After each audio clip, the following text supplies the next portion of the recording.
So I'm going to show you how to do a foundationless stitch, a couple single and double crochet.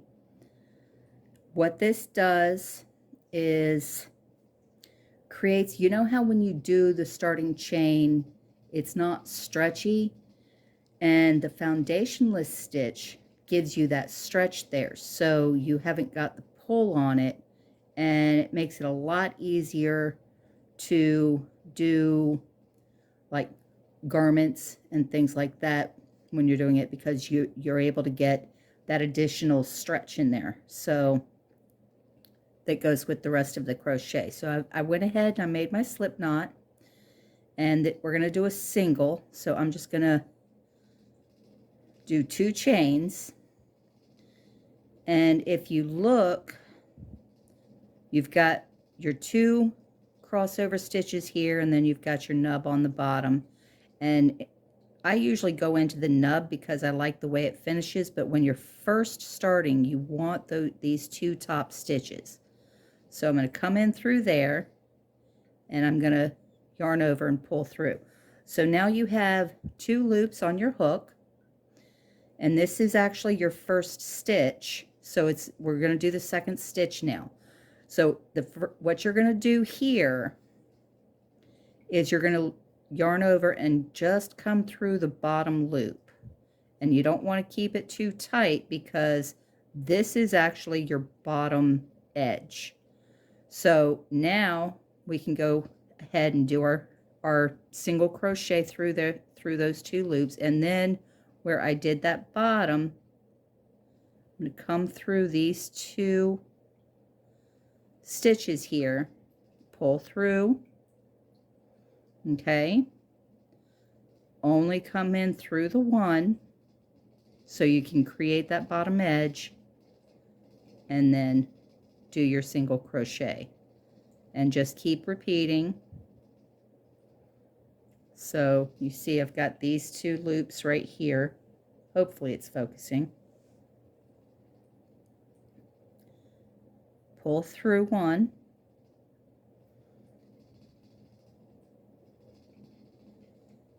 and then single crochet.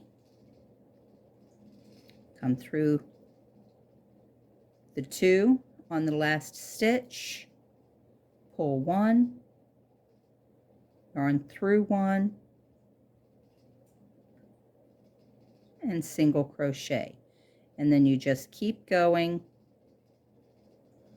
for as many stitches as you want. So here we've got 1, 2, 3, 4, 5 stitches. And then, you know, if you're just doing a flat garment, you can go ahead and pull this tight so that, you know, you have a nice clean edge. Or, and I'll show you how to do this with the double crochet, if you're doing it in the round, there's a way to join it, and that's why we kept that loose. So we'll be back in just a minute with the double crochet foundationless row. Okay, so now we're ready to do the double crochet, and you can basically, you know, any stitch and this will work. And the only thing I would say you probably can't do is this would be a solid edge. This wouldn't be anything where you've got chains in between, because obviously how are you going to create them, right?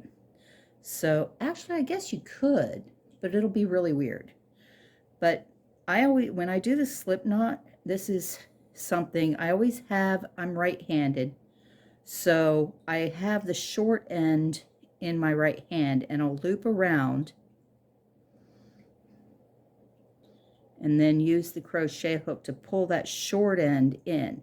And the reason for that is, depending on how you do your slip knot, you can either tighten up the loop this way, or it would go the other way if you had it the other way around.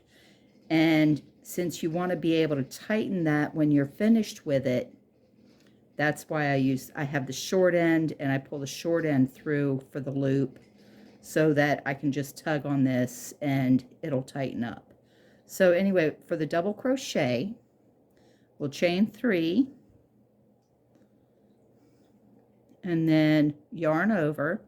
And just like the last time, we're going to get these two, I think there's two on there. Yeah, these two, and we're going to pull through. And so we have 3 loops on the hook, and we're going to treat it basically the same way we did the single crochet. We're just going to pull through the bottom one, creating that bottom edge. And don't let it get too tight, because you got to be able to get the needle back through there. And we'll do 2 and 2, and there's a double crochet. And then we come back into this last stitch, get these 2 top stitches, pull through, so we have 3 loops on the hook, pull through 1, and then 2 and 2, yarn over, grab that last edge, create a new edge, 2 and 2, yarn over, get that last edge,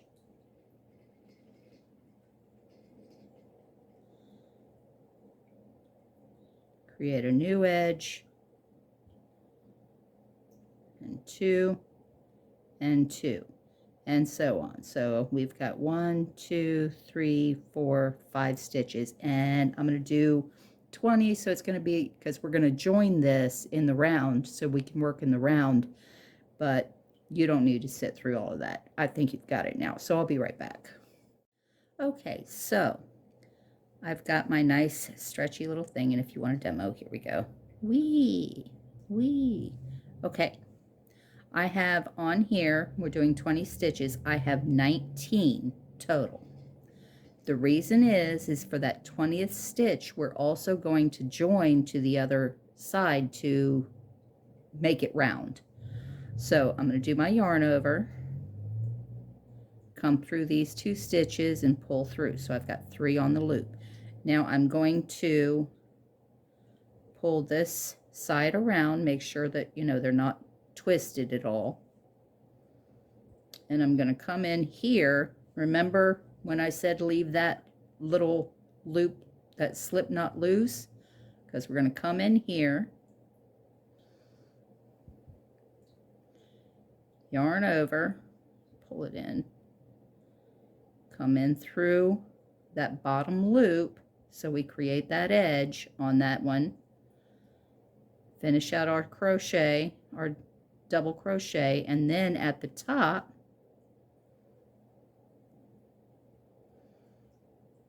we join as normal. So now we have a ring, a nice stretchy one, and at this point, what you can just go ahead and start whatever your pattern is. You know, you can, I'll do another double here, so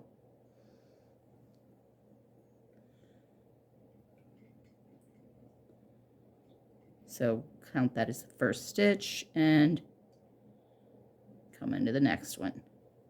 So yeah, you just go as you normally would after that.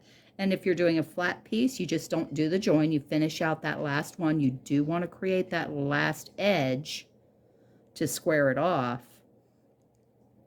So let me come back here.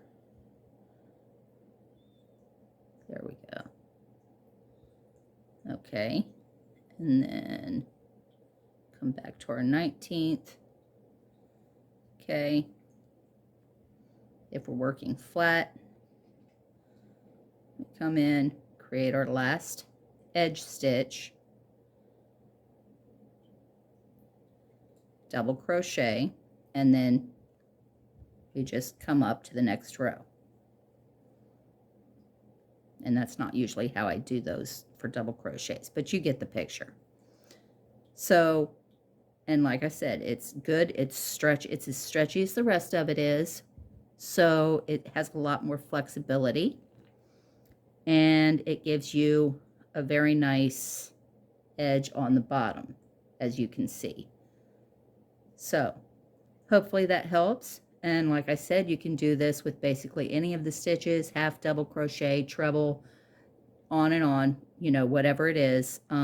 It just gives you a good, solid, stretchy edge. Hope this helps.